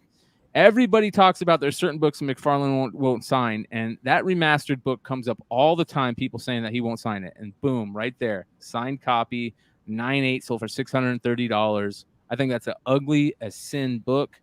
I can understand why he wouldn't sign it, but obviously he is signing it. Ultimate Fallout 4, a 9/4, $5,000. 9/4, $5,000. So that's still selling for a nice little chunk. The fucking Strange Academy #1 Opeña 1 in 50 variant, one of my current modern grails that I'm searching for, still continues to get out of reach, man. Hey, go buy the VV Ultra Rare. Trust me, you can get it. We'll talk about. I ain't gonna say now, but I'm telling you, I agree with you guys. The amount of first appearances in this fucking book, this has a potential to be a giant size X-Men type first appearance bonanza. It really honestly does. So yeah. And I've been looking for this. I would have paid this for this book if I would have known at that auction. So would I. And that's what I hate about this damn market report, because I see all these things that I missed out on, and there's a biggie one. We all missed out. You guys are all going to be pissed we missed out on it. But this right here, the Breakfast Club homage is so good for that specific book, for those specific first appearances. That book's going to be a massive book in the future. I wish I would have bought it. Next on the list, another McFarlane book, a 9/6 signature series sold for $1,600. You guys, that is crazy to me. That is way high. I sold mine during the height of the pandemic sales. A 9/6 signature series I sold for $1,100. There's certain books out there, you guys, that are still gaining in value. Not very many of them. There's always a right and a wrong time to sell, and like I said, it's a right time to be selling McFarlane books right now. It's a right time. Batman Adventures, Trey was talking about it last week. Batman Adventures 12, a 9/6 sold for $1,133. Wow. Old blue label, blue label. This book is starting to gain more value. People are starting to realize that this is a major blue chip still. And here's the book that we all fucking missed out on, you guys. Marvel Milestone X-Men #1, signed by Jack Kirby. You could have had it for $300. Yeah. Someone couldn't hit to buy it now. His fingers fucking hurting the next morning. Because I promise you, he mashed that button. I am so mad. Shit. Yeah. I didn't realize there was 2,000 of those out there. Is there really a 2,000 of them though? Yes. Cornbread alert, you guys. Save that search in your eBay, because there are 2,000 signed Jack Kirby books of that book. That book people used to scoff at that book. You remember where the signature's at on that book. Look on that right now and see where the signature's at, because you know how it goes in collections. A lot of time books get rebagged, people miss signatures, so you're flipping through books in long boxes. Remember where that signature's at. You might get lucky. Great point. Yeah, yep. Jesse, he signed the cover right at the very bottom, which is hard to see. Like Trey said, you're not going to see it. Looks like Iceman. Yep. Right where the Iceman's at. When you're going through books, you're not going to see that unless you pull it out and look at it. So be on the lookout for that. I'm so mad that we missed that. How cool would that been? Yeah. Another McFarlane book, you guys. Hold on, where did it go? Right here. No, right. All right, we're done with the comics. I think we're done with the comics. All right. Fortnite Golden Peely microfigure from New York Toy Fair. Sold for $217.38 bids. Let me just tell you, Fortnite is the gift that keeps on giving, and the shit in the train is not slowing down. You lucky bastard. No, Marcus, you want to know why? You don't know why the whole Vinny shit is actually catching on with me? Tell me about it. I was very proud. I sent him a link to this, right? I bought it. And he goes, "Hey, did you buy that game with the shitty grading company?" And I was like, yes. So he's that bougie now, where he's calling grading companies and keeps saying good and bad on this. I'm excited, spending my money, get this in, and now it's not worth anything because Vinny already shit on it. You know what, Trey? Hold on, Trey. Hold on, Trey. It ain't worth shit. You should send it to me. I'll crack it and send it open. I'll crack it and send it where it needs to go, brother. Don't worry about it. Wow. But look at this. What is this? It got a complete inbox. It got a 76. Wait a minute. Okay, so it's open? Yes. Yeah. Oh, wow. I paid $50 for it. Oh, okay. Well, that ain't bad. That's a win. But I bought it to kind of talk about on the podcast to show a different grading company. Vinny done made it. I don't want to no more. Yeah, Vinny make you hide your jewelry. Vinny like Debo. Hide your jewelry. Debo coming. That's Vinny. Hide your jewelry. Vinny coming. Hide your games. Vinny coming. Hide your cards. Vinny coming. They're grading these games like test papers in school. 76s. Yes, they are. That's all right. Trey, Yeah, you listen all right to your with me? advice. I know. I was listening to Vinny's advice. He tells us anything you buy Fortnite, I do it, and he just shits on it. As No, he's it's into Ritz Carlton. those CIBs on Fortnites. I think anybody should pick those up.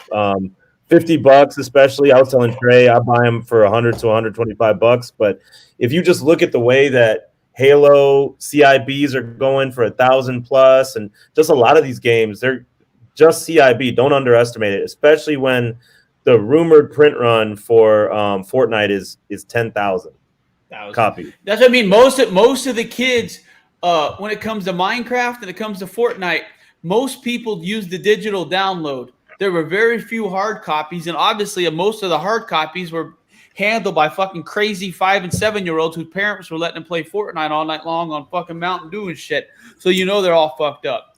So literally, like the popularity, Fortnite's not slowing down. It's like Bryan said, we just had a Fortnite Batman variant sold for $2,000. I mean, every time you look, there's a new Marvel Fortnite, tie-in. So Fortnite's not going. They just announced Cardi B is getting ready to do a show in Fortnite.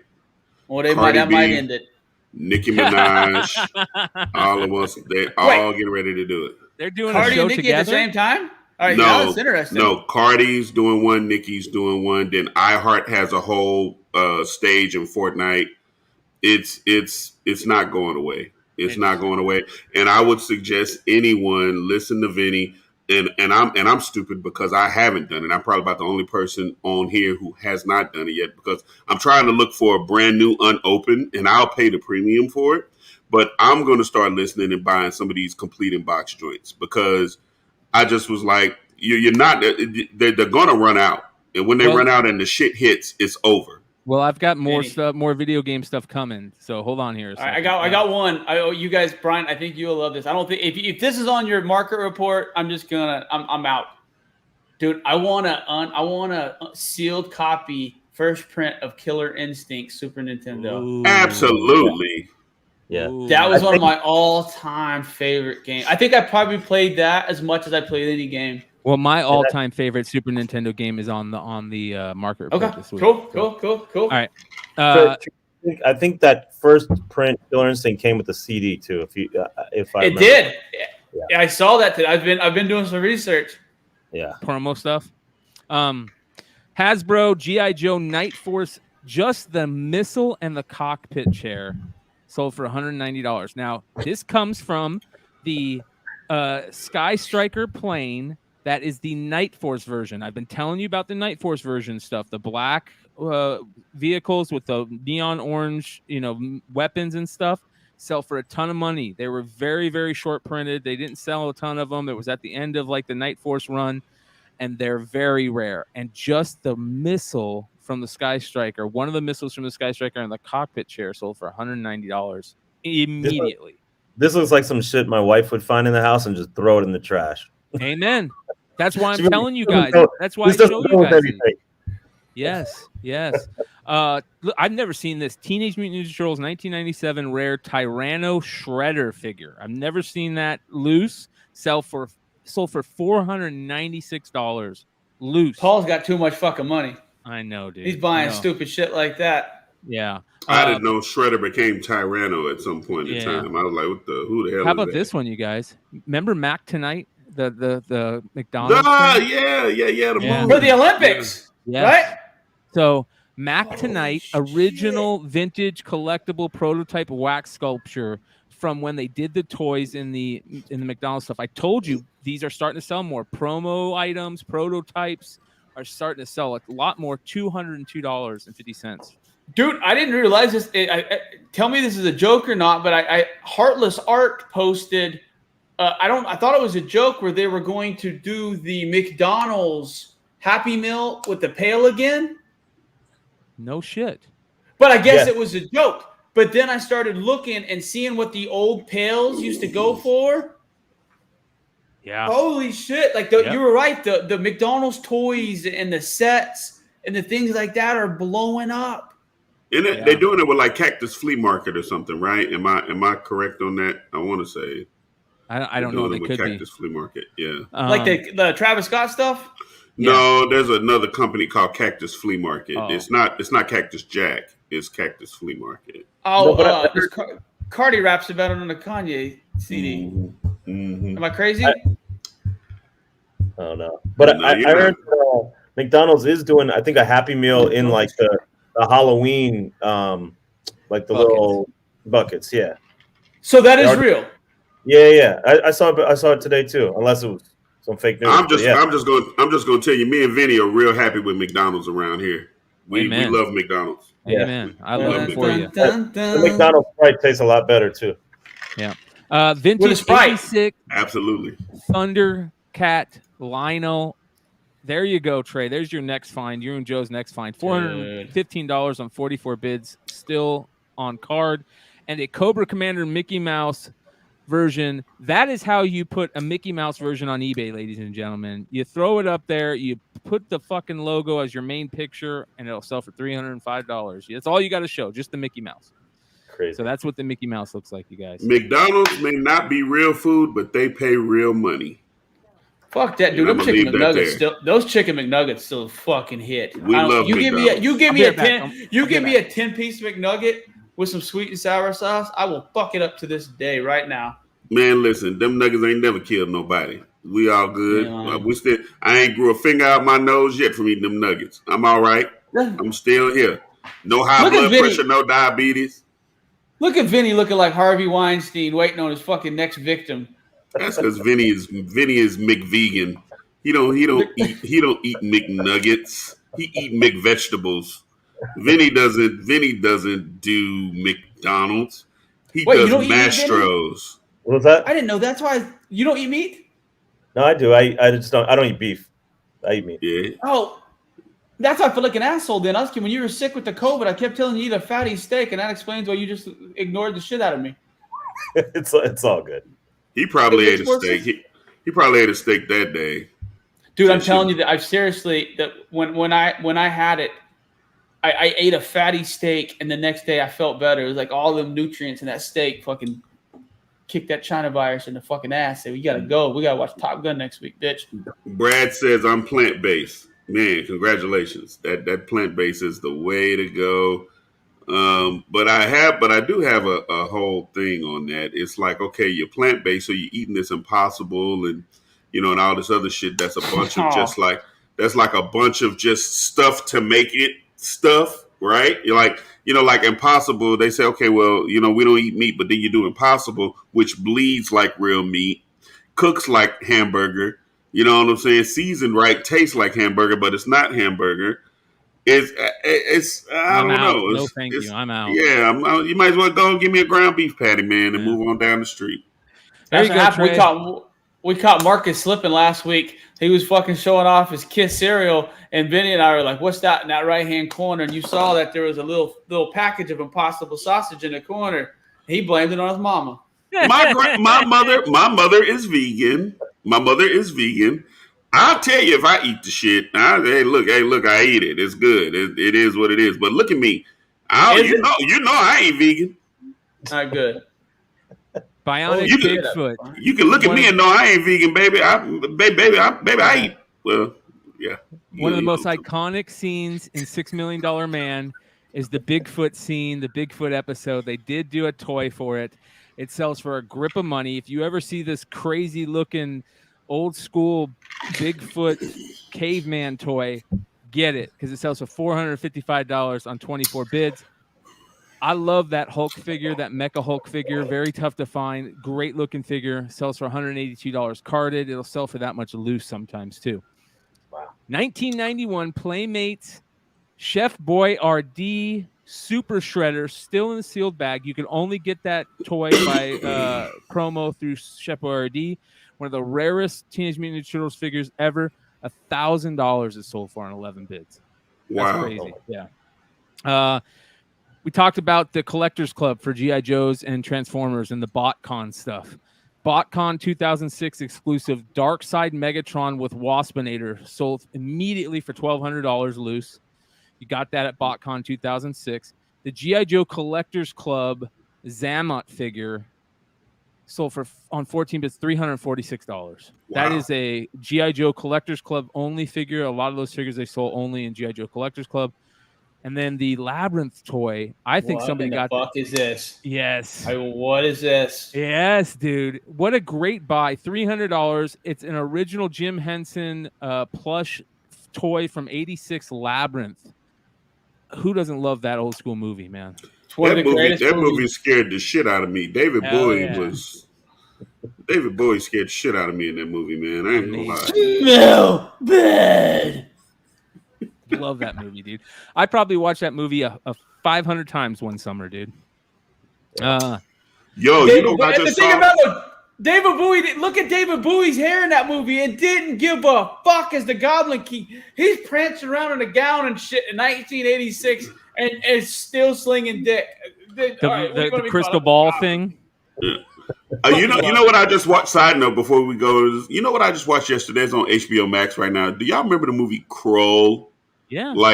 Like Kroll, like it was like Star Wars meets like space, or it's like Star Wars meets Dune, and they're fighting like in like knights or fighting like space aliens and shit, and then it's like some sort of boomerang that got like fingernails on it. I don't know what it was. I love that movie, dude. When I was a kid too.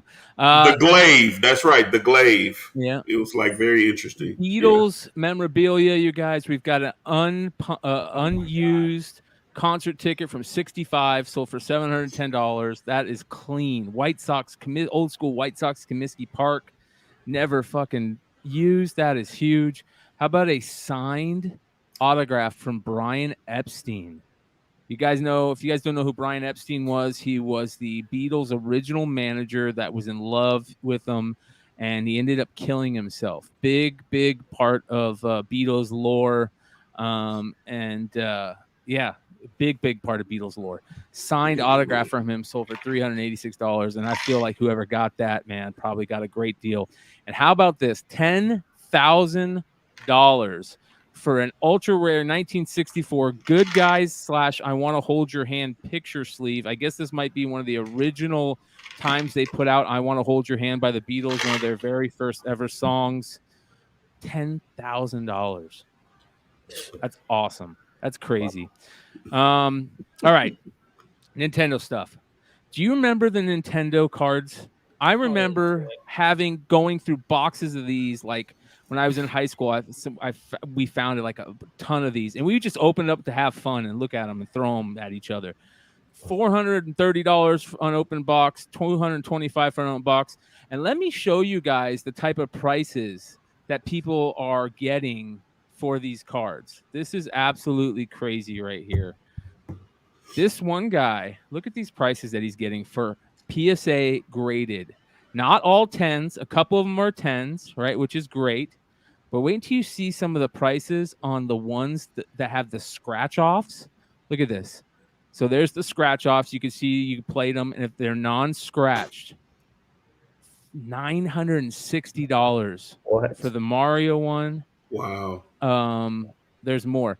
Punch Out $255, Zelda $787 for Zelda, $898 for the Mario one. Big money on these cards graded. So pretty crazy. This guy sells some amazing stuff. You guys saw the Mark Jackson card. He's into all these cards, and they sell for a grip of money in high grade. So be on the lookout for that stuff. Pretty sweet. Here is back to the Nintendo stuff. Disney's DuckTales Game Boy graded. Was that AFA or is that WADA? What is that? WADA 8.0. I think it's an 8.0. $1,725 on 26 bids. That's DuckTales nostalgia right there, you guys. That's amazing. I think I bought my Fortnite from that guy in Kuwait. I think there was just one seller in Kuwait. There you go.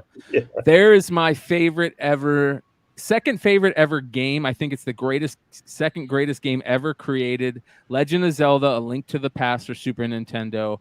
I could still play that game over and over and over and over and enjoy myself.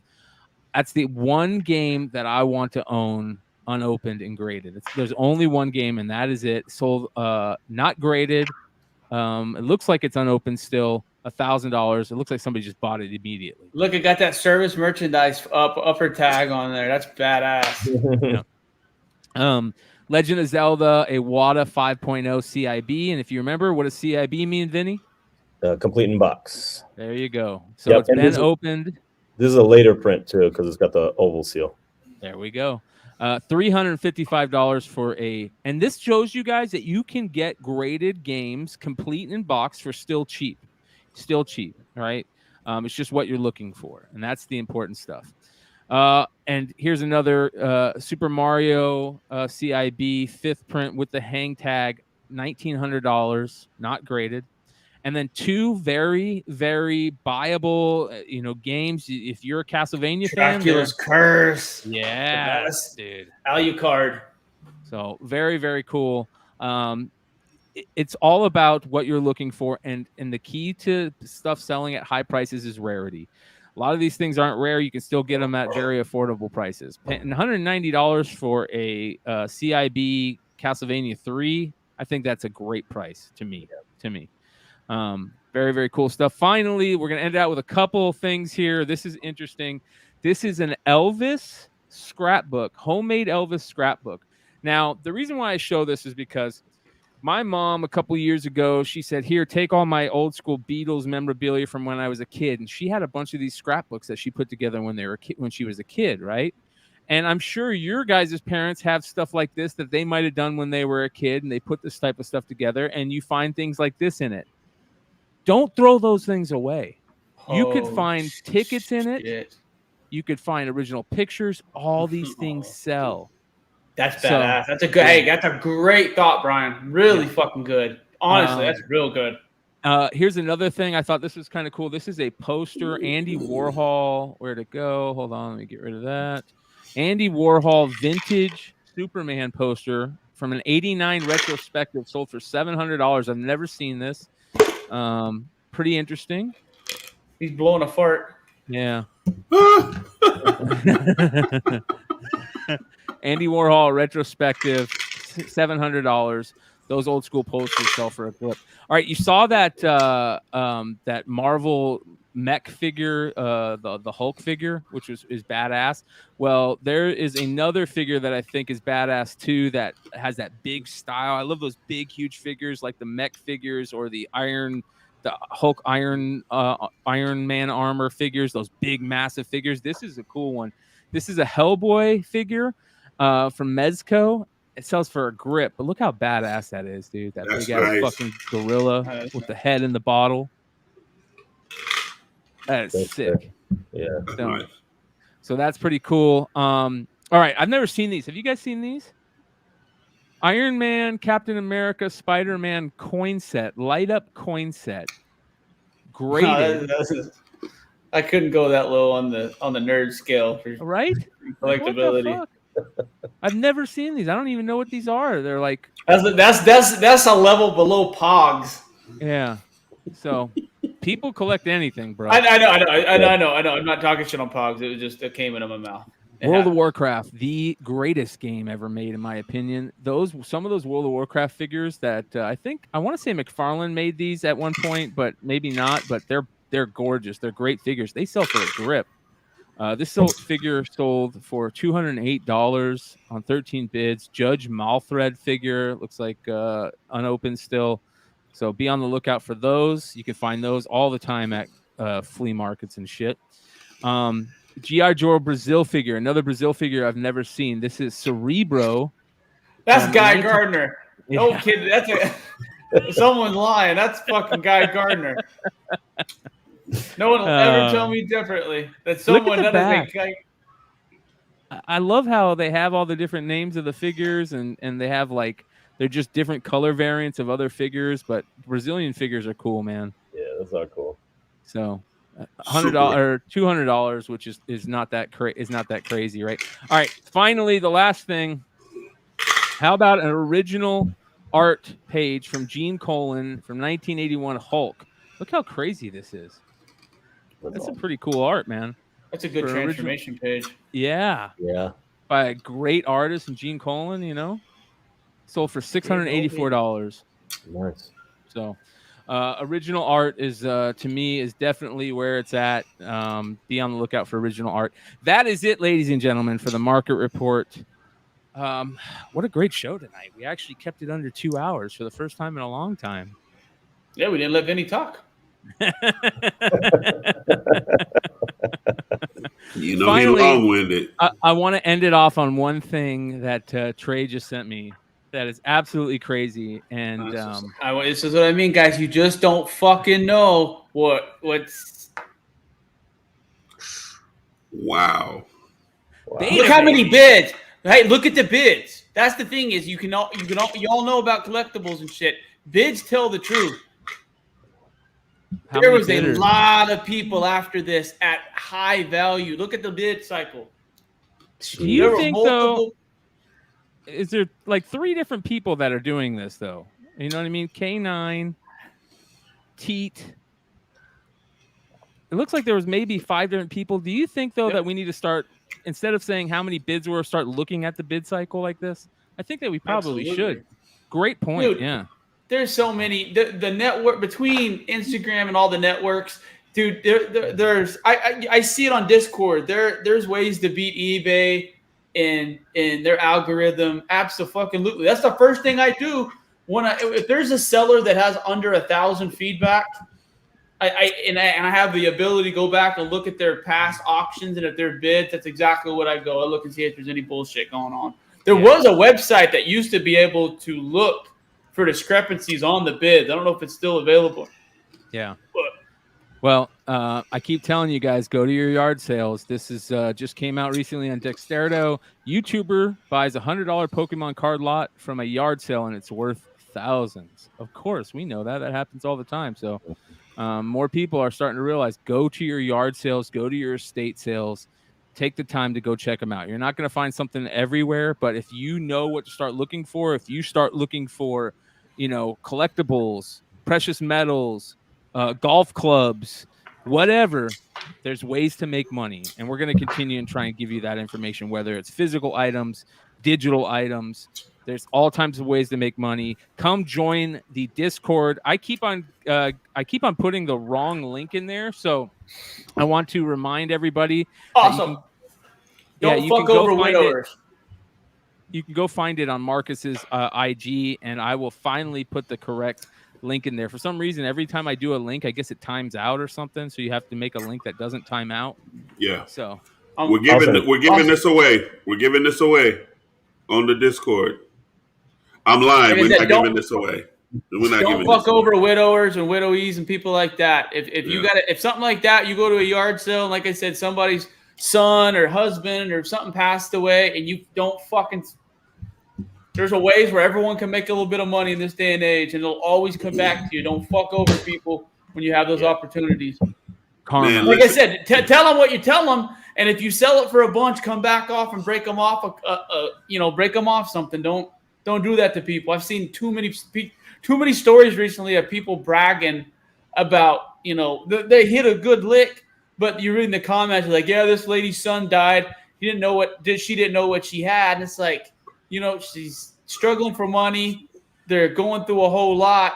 I'm happy that you were able to find something you wanted to, but at the same point in time, let's do a little bit better. One person that I've learned that from is this guy right here, Jesse James Comics. I remember him telling me a story recently. He went in to get a sale, and the lady was exactly that. Her husband had passed away. She was selling all the stuff. He had an idea in his mind about what the stuff was worth, and she went way under, and he said, nah, I'm going to pay you double that. And karma is a fucking dirty bitch when she's coming after you. And karma will come after you for shit like that. Trust me, it will come after you. No, it's weird. It's like last week, Vinny called Marcus and I and was like, what are you doing? And he was like, I'm at the funeral home. I'm going to follow some of these ladies home whose husband just died and see if they have any comics. And Marcus and I couldn't fucking believe it. And we thought he was joking. Yeah. And then like an hour later, he sent a picture of a short box. Yeah. But he didn't show you that. But he didn't show you that other picture where I was right next to him going through the short box with him. That's a whole nother thing. Don't worry about it, Vinny. I got you. You're gonna go down for this one, but I wasn't there. Just know You know what I'm saying? But seriously though, what I've learned is, and this is good, even outside of karma. If you get a win, it's not gonna last. If you lose, it's not gonna last. So you just got to take each way that it comes. Thank you, Red Hood. You got to take each way that it comes. So I mean, you're not gonna win every time. You're not gonna lose every time. But if you just keep straight in the middle on all of it, you'll be okay. I think that's the best way to put it. Is everybody eats, everybody's happy. Everybody Amen. eats. Let everybody eat. Next week, we'll have more great video game content, more great digital NFT content, more great market report information. And Trey's going to give us a complete rundown on all the X-Men stuff that we didn't talk about this week.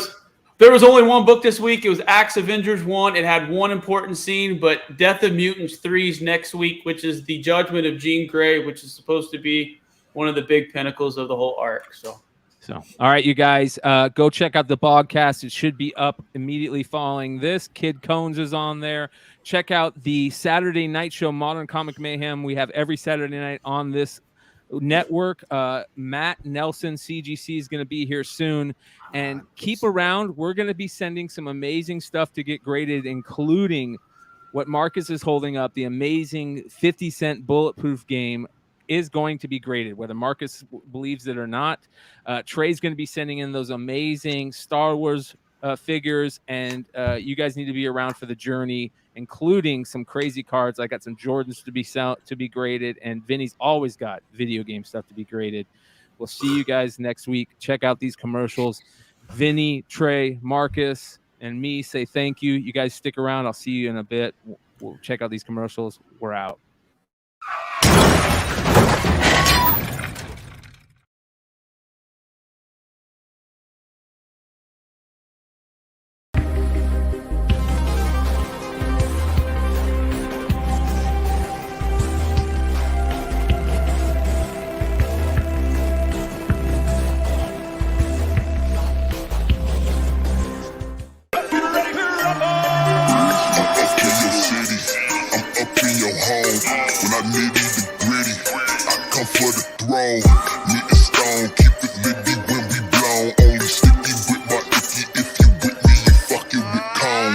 In my zone, sipping on some bad bitch. I'm so lavish.